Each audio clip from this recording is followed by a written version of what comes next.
لبيك اللهم لبيك لبيك لا شريك لك لبيك إن الحمد والنعمة لك والملك لا شريك لك.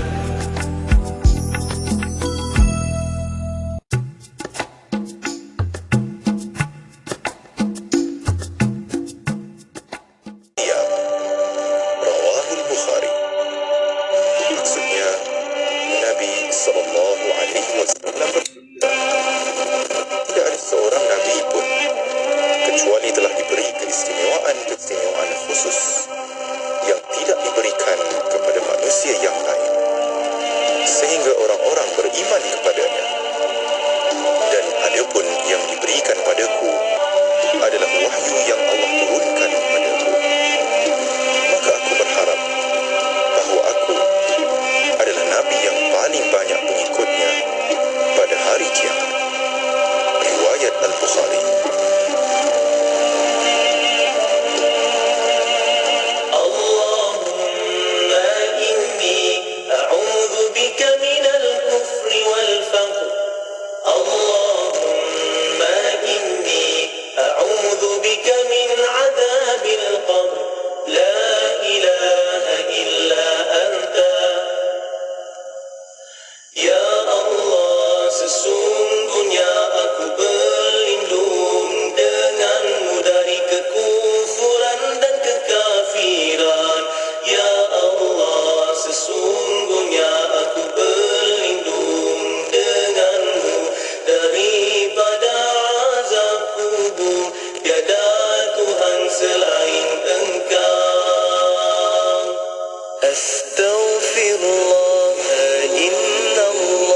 jiwa. IKIM, Inspirasi Euforia Islami.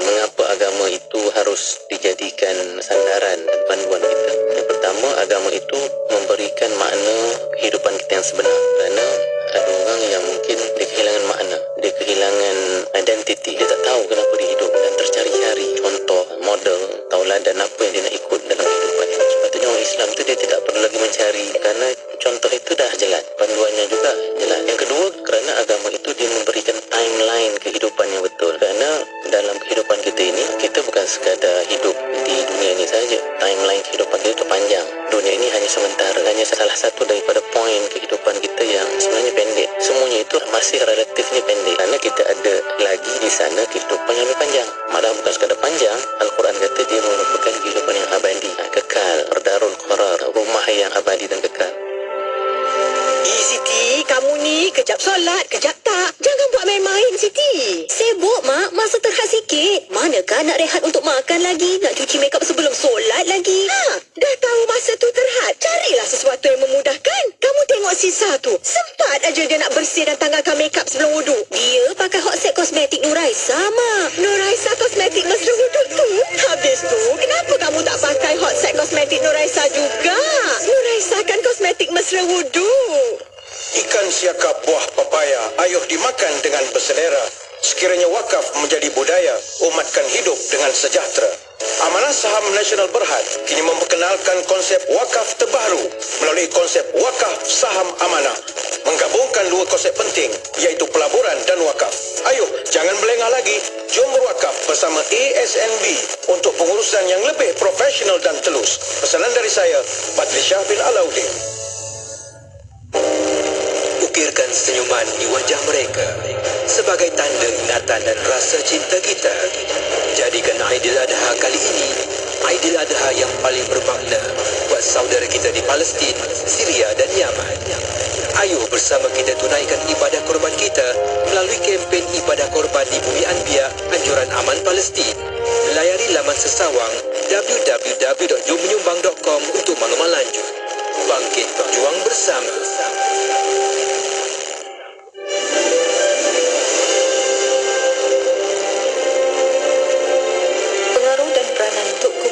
Sebagai penasihat berwibawa Sultan Zainal Abidin III ketara dalam peristiwa yang melibatkan usaha British untuk bertapak di Terengganu.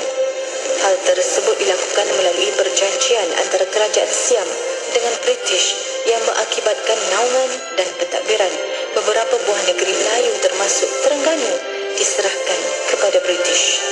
Tunku Paduh mengingatkan Sultan untuk tidak menerima perjanjian yang dimeterai antara Siam dengan British itu disebabkan kemudaratan besar terhadap kedaulatan agama Islam. Tambahan pula, penyerahan tersebut dilakukan tanpa pengetahuan pemerintah Terengganu. Sebagai langkah meneguhkan pertahanan negeri, Tunku Paduh menasihati Sultan supaya menumpukan syiar dan ajaran agama Islam serta melarang segala bentuk kemungkaran.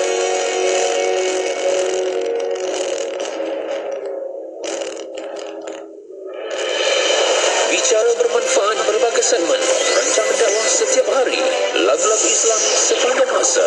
Dengarkan di IKIM, Inspirasi Euforia Islami.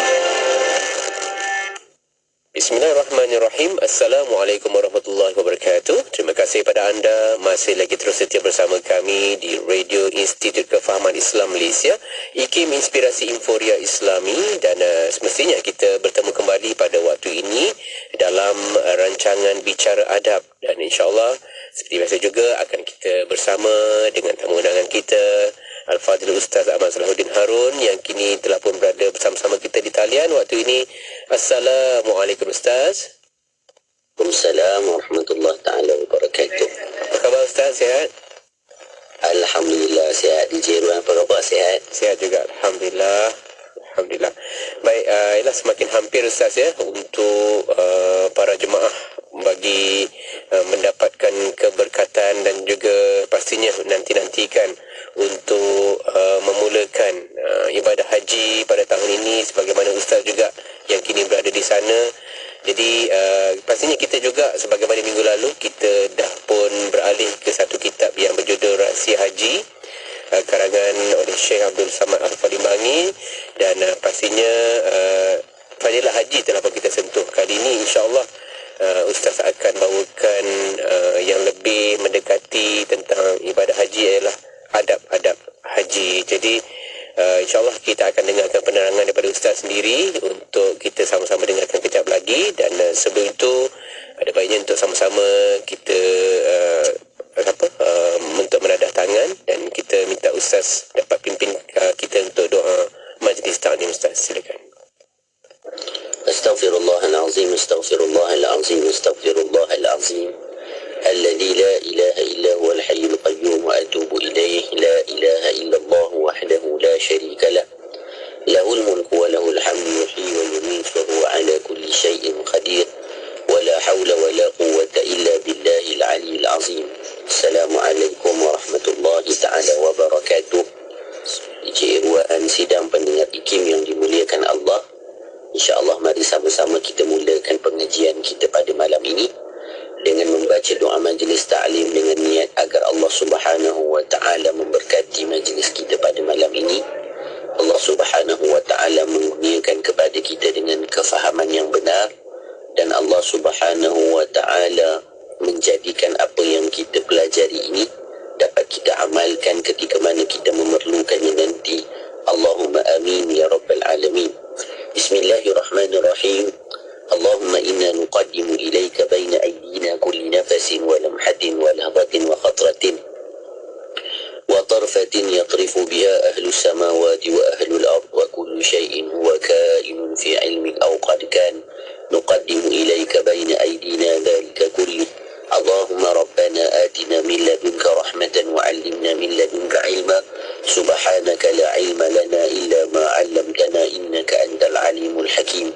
بسم الله الرحمن الرحيم. نوينا التعلم والتعليم والتذكر والتذكير والنفع والانتفاع والإفادة والاستفادة والحث على التمسك بكتاب الله العزيز وسنة رسوله والدعاء إلى الهدى والدلالة على الخير ابتغاء وجه الله تعالى ورضائه وقربه وثوابه سبحانه.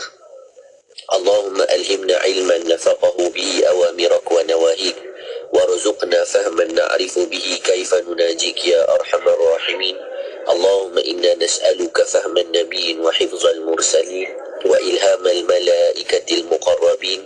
اللهم أغننا بالعلم وزينا بالحلم وأكرمنا بالتقوى وجملنا بالعافية يا أرحم الراحمين. اللهم إنا نستودعك ما قرأناه أو نقرأه في هذا المجلس وما قبله وما بعده فاحفظه علينا حتى ترده إلينا وقت احتياجنا إليه. وصلى الله على سيدنا محمد وعلى آله وصحبه وسلم.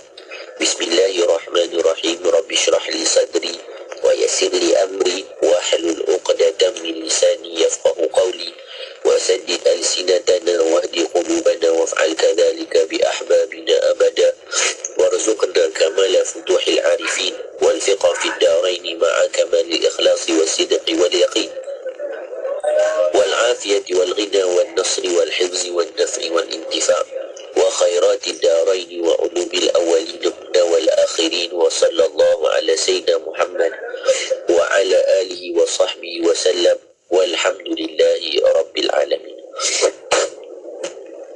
الحمد لله والصلاة والسلام على سيدنا رسول الله وعلى آله وصحبه ومن والاه. أما بعد. Puji dan syukur kita panjatkan kehadrat Allah Subhanahu wa ta'ala dengan izin dan inayah daripada Allah Subhanahu wa ta'ala. Pada malam ini kita dapat bertemu lagi untuk kita menyambung pengajian kita di dalam kitab yang baru kita mulakan bersesuaian dengan musim yang sedang kita lalui ketika ini, iaitu musim haji.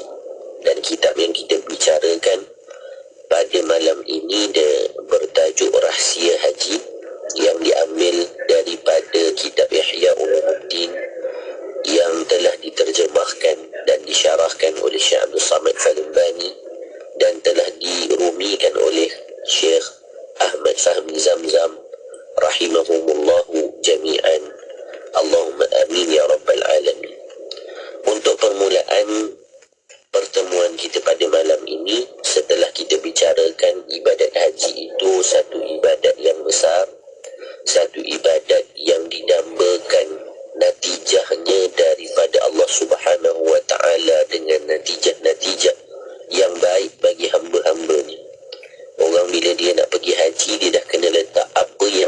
dicapai. Kita takut ramai jemaah haji hadir, mereka sendiri tidak mengetahui apa yang mereka ingin dapati daripada haji mereka. Maka kita kena faham ketika kita hadir menjadi tetamu Allah melaksanakan ibadah haji, yang kita dambakan adalah haji yang mabrur. Yang kita ingin dapatkan adalah pandangan dari Allah. Yang kita harapkan agar kita mendapat keampunan Allah. Ini perkara-perkara yang perlu diingatkan bagi orang-orang yang melaksanakan ibadah haji, agar nanti perjalanannya sesuai dengan apa yang ingin didapatkan. Untuk itu, kita mulakan pertemuan kita pada malam ini di halaman 32. Sebelum kita bicarakan tentang ketika melaksanakan ibadah haji apa yang perlu dilakukan, mari sama-sama kita lihat secara ringkas agar tidak tersisa daripada apa yang dipesankan, daripada perkara-perkara yang kita mungkin rasakan kecil, tetapi ia memberi impak dan kesan pada ibadah haji yang kita lakukan. Kata muallif rahimahullahu ta'ala, ini suatu fasal pada menyatakan tertib amal yang zahir daripada permulaan haji hingga kembali kepada negeri tempat kediamannya.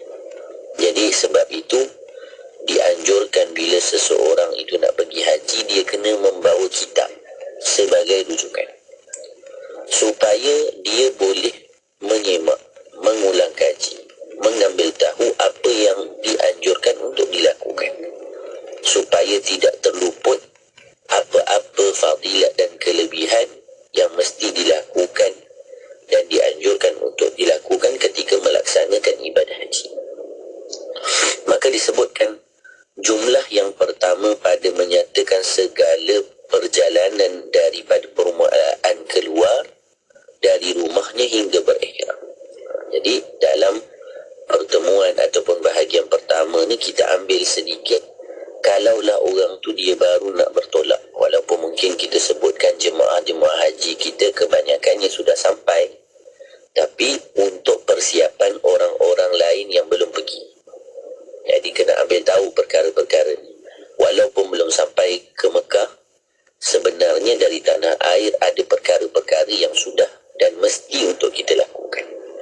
Namun bagi yang dah sampai, boleh kita lihat dan semak, adakah perkara ini telah kita lakukan sebelum kita sampai ke sini. Kalau belum kita lakukan, maka kita lihat mana yang boleh kita lakukan, kita cuba laksanakan dan lakukan.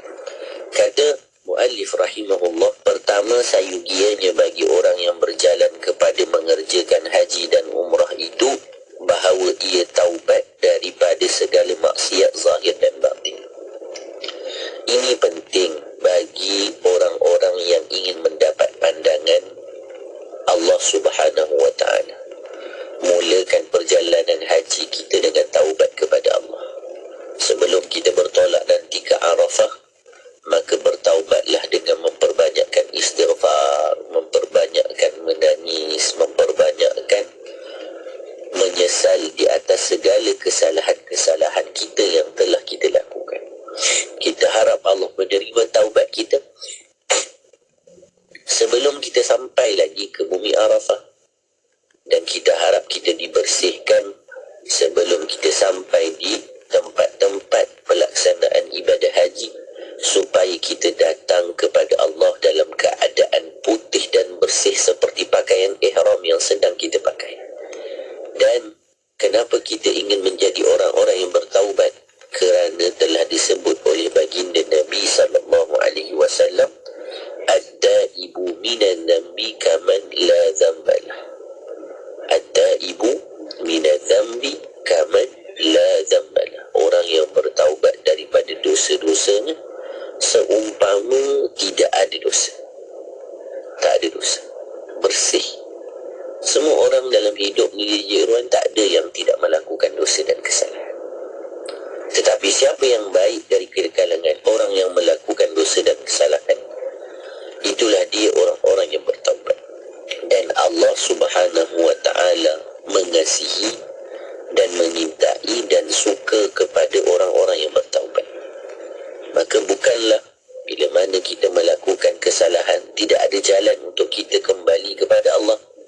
Apalagi kita datang untuk melaksanakan ibadah haji. Ini satu titik permulaan yang sangat baik bagi orang-orang yang ingin jadikan kawasan Arafah sebagai permulaan perubahannya nanti dalam perjalanan hidupnya menuju Allah. Yang penting dia mampu mengungkapkan segala penyesalannya. Dia mampu mengakui segala kelalaiannya.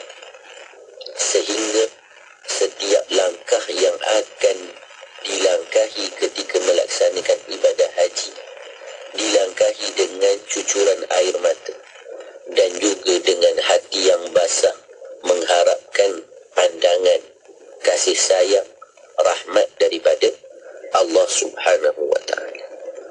Kemudian setelah taubat itu dilakukan, maka kata muallif, dan mengembalikan ia akan segala yang dizalimnya itu kepada orang yang mempunyai akan dia dan membayar ia akan segala hutang. Ini juga penting. Kalaulah kita tak lakukan sebelum ini, apa yang perlu kita lakukan? Pastikan tidak ada orang terzalimi dengan kehadiran kita ke Mekah. Ini kita kena semak. Pastikan kita tidak memutuskan hubungan silaturahim dengan sesiapa sebelum kita nanti pergi ke Arafah. Pastikan tidak ada orang-orang yang kita berbuat salah kepadanya dan kita tidak memohon kemaafan. Ingat, bila kita tunaikan haji, kita tidak mahu lagi ada di antara kita dan juga orang lain itu hubungan yang masih belum selesai, sehingga menjadi penghalang, menjadi pengikat untuk kita pergi kepada Allah. Kalaulah kata ustaz, dia yang salah ustaz, bukan saya. Ustaz, dia anak ustaz, patutnya dia yang kena memohon maaf. Lakukanlah permohonan maaf itu walau kepada sesiapa.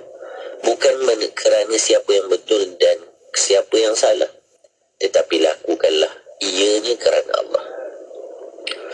Dan kita harapkan dengan kita memaafkan orang lain, Allah memberi keampunan dan kemaafannya kepada kita nanti di Arafah. Ingat apa yang telah dipesan oleh Allah Subhanahu wa ta'ala di dalam Al-Quran. Firman Allah Subhanahu wa ta'ala, "Faman afa wa aslaha fa ajruhu 'ala Allah." Siapa yang memaafkan, dia buat baik, buat islah, dia perbaiki, buat baik dengan orang yang menyakiti dirinya, apa yang Allah akan Allah kurniakan, fa ajruhu 'ala Allah. Balasannya, pahalanya atas Allah Subhanahu wa ta'ala. Inilah hal keadaan kita nanti nak pergi ke Mekah. Inilah hal keadaan yang perlu kita ada ketika mana nanti di Arafah.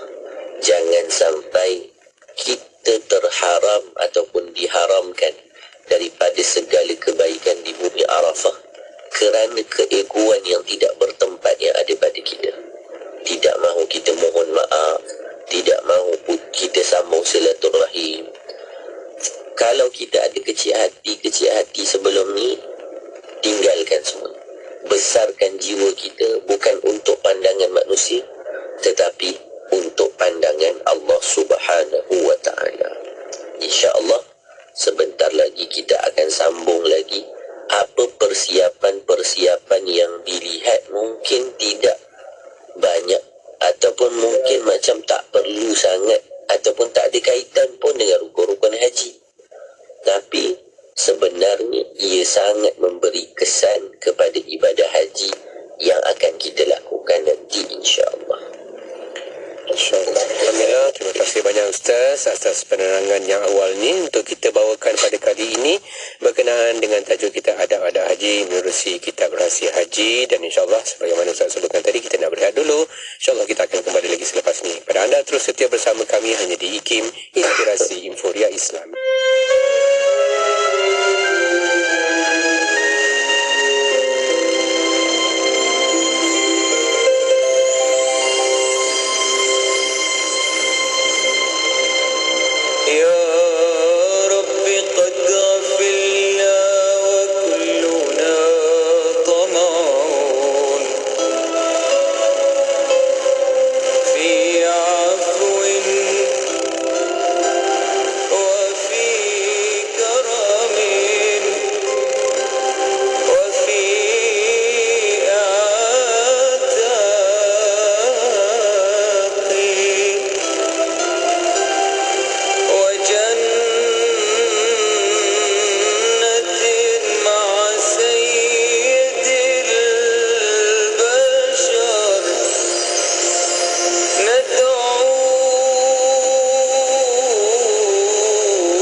kucing. Tapi sofa cantik je. Tak ada goyak pun. Kucing tak cakap ke? Ini sofa Ella Furniture. Sofa anti cakap. Itulah aku biarkannya si Oyen duduk atas sofa. Bulu pun tak lekat. Anda yang beli kucing tu, nak masuk rumah baru atau nak beli sofa, dapatkan sofa Ella Furniture. Fabrik anti cakar dengan 200 warna untuk disepadan dengan dinding rumah. Layari FB Ella Furniture Malaysia atau ke showroom di Bukit Jelutong, Shah Alam. Assalamualaikum pendengar semua. Apa khabar? Saja nak tanya, siapa yang berminat nak buat ibadah korban pada tahun ni? Siapa berminat? Kami di IKIM dengan kerjasama Haji Korban boleh membantu anda. Untuk korban dalam negara, RM750 dan luar negara RM350 sahaja untuk satu bahagian. Berminat? Boleh mendaftar di laman sesawang www.korbanikim.com atau hubungi kami di talian 012-686-9236 untuk keterangan lanjut. Segera ya, penyertaan adalah terhad.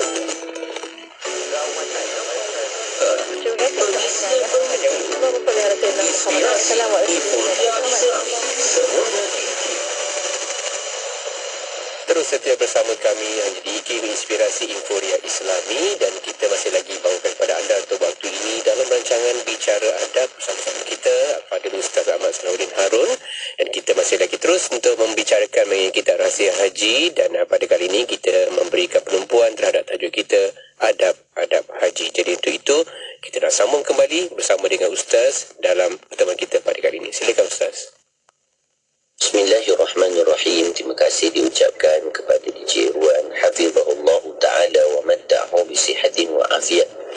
Sidang pendengar IKIM yang dimuliakan Allah Subhanahu wa ta'ala, kita bicarakan tadi beberapa aspek yang perlu diambil perhatian bagi orang-orang yang akan melaksanakan ibadah haji yang tempohnya sudah tidak lama. Waktunya semakin singkat, persiapannya sudah semakin perlu dilakukan serapi-rapinya, dan di sebalik persiapan rapi dari sudut fizikal yang kita sebutkan pakaian, keperluan, aspek yang perlu dititik beratkan juga adalah aspek kerohanian. Jadi macam mana kita sebutkan, bagaimana rohani kita itu mampu untuk pergi ke Arafah dengan sempurna, dengan taubat yang kita mulakan hanya kerana Allah.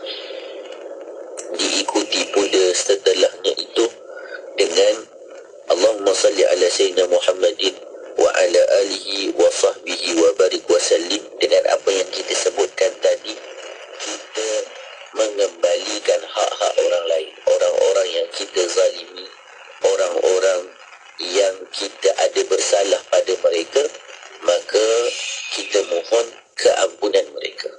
Seterusnya disebutkan di dalam kitab Rahsia Haji, sayugianya bahawa ia menuntut ia akan taulan yang bersama-sama dengan dia itu akan orang yang saleh-saleh, yang suka berbuat kebajikan dan menolongi akan berbuat kebajikan. Jadi perkara yang kita nak tekankan yang ketiga, sebelum kita pergi menunaikan haji, sebelum kita pergi ke Arafah tidak lama lagi, adalah pastikan kita memilih teman-teman yang baik dalam ibadah yang bakal kita lakukan. Maka teman-teman yang baik ini bukanlah hanya yang mana bila dekat Arafah nanti dia bawa banyak makanan Melayu, bukanlah nanti dia bawa banyak duit nak belanja kita bila mana setelah selesai haji. Tetapi teman yang baik adalah teman yang ketika mana kita berada dengannya mengingatkan kita kepada Allah Subhanahu wa ta'ala. Ini yang kita perlukan bila kita melaksanakan ibadah haji.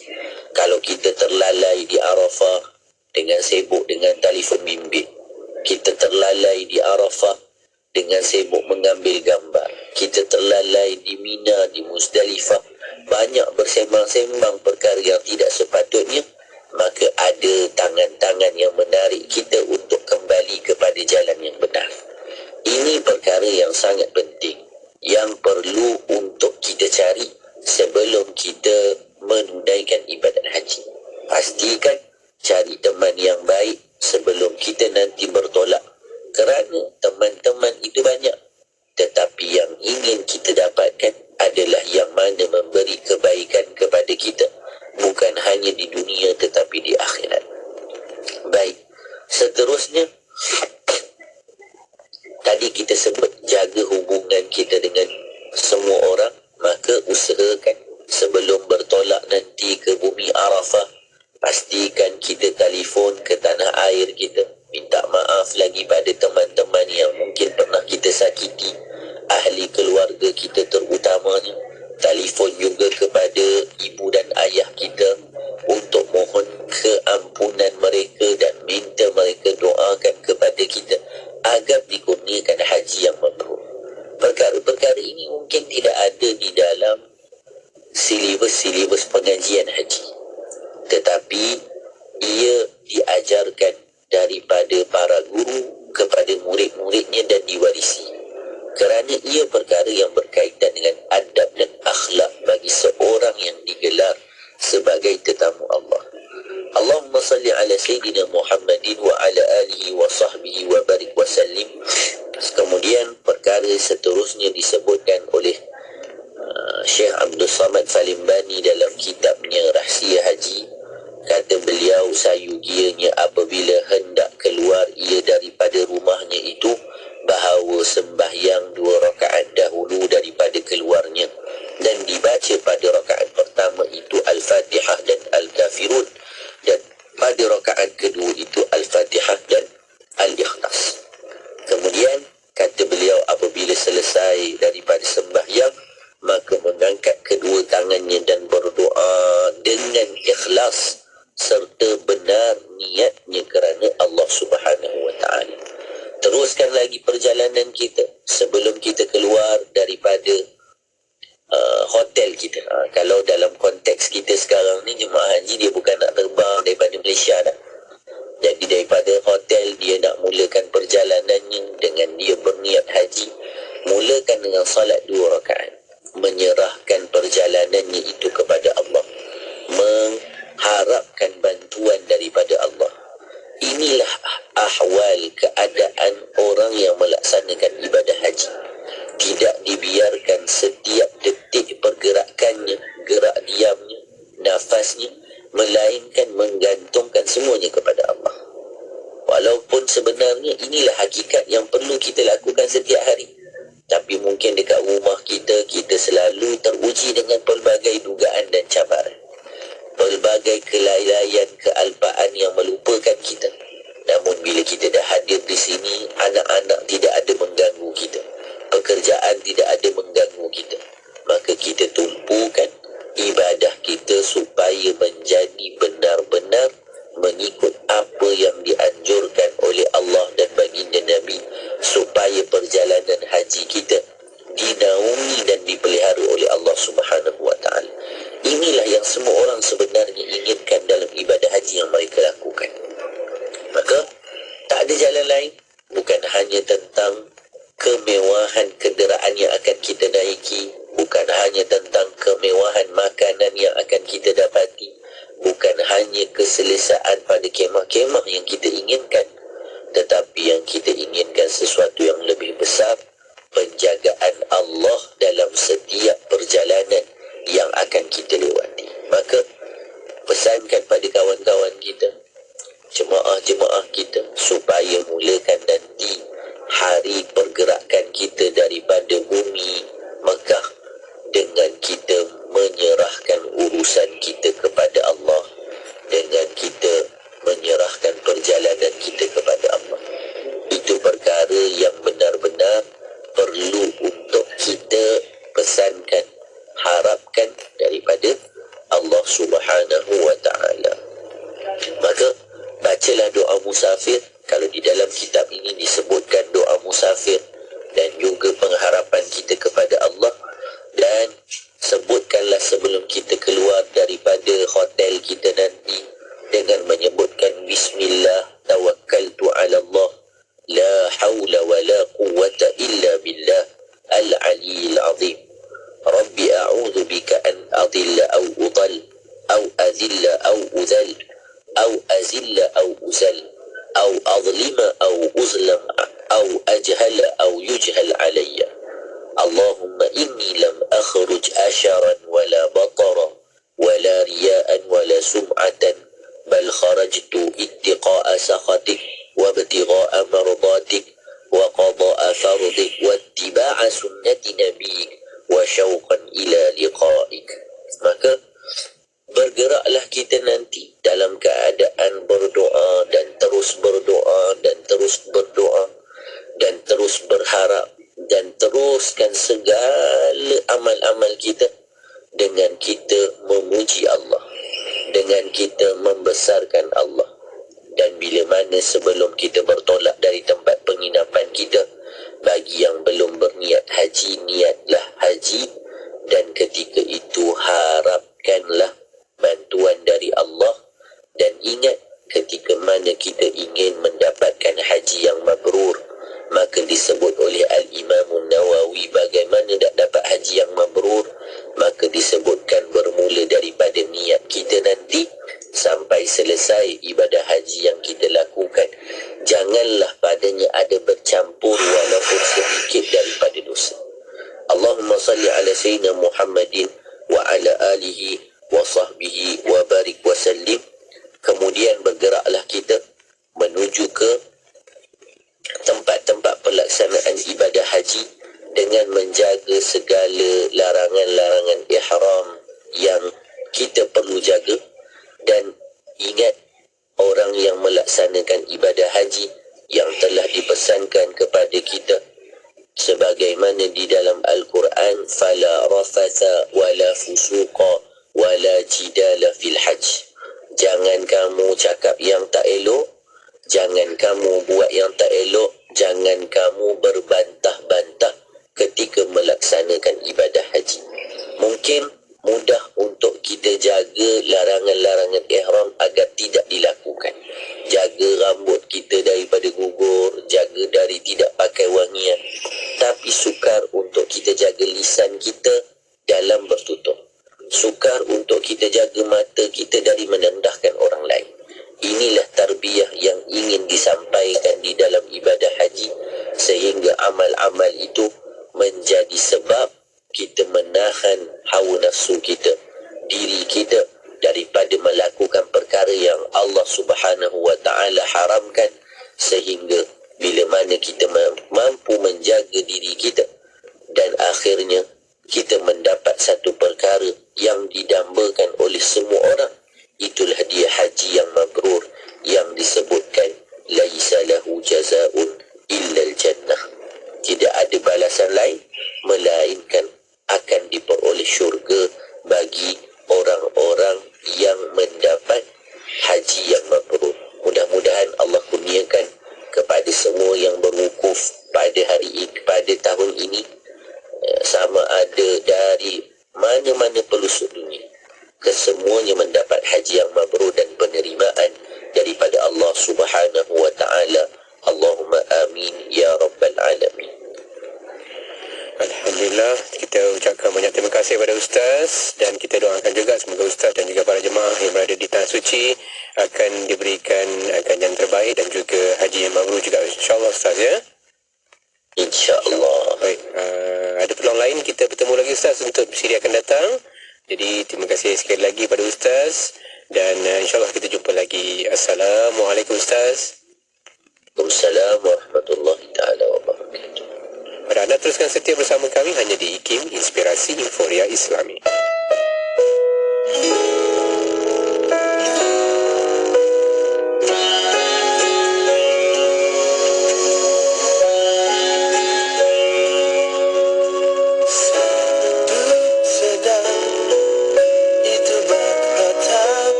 Bye.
nasyid terbaik di Malaysia.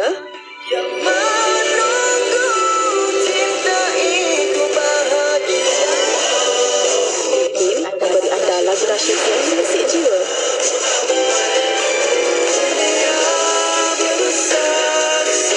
Tim inspirasi Inforia Islami. Ramai kalangan pemandu atau pilot, pemilik kenderaan atau penunggang motosikal lagi ni gemar menggunakan gadget ketika pemanduan atau menunggang. Ini akan memberikan kecelakaan kepada diri sendiri ataupun kecelakaan kepada orang lain. Janganlah kita sebagai penyebab menyebabkan orang lain mati atau orang lain susah atau orang lain cedera. Kerana bukan kita kesorangan bila berada di atas jalan raya. Jauhkan diri anda daripada gadget ketika pemanduan. Dan juga menunggang motosikal. Jadilah pemandu bijak, kocik selamat, jiwa selamat, harta selamat. Keselamatan diutamakan. Teruskan bersama IKIM, Inspirasi Inforia Islami. Kuching 93.7 FM.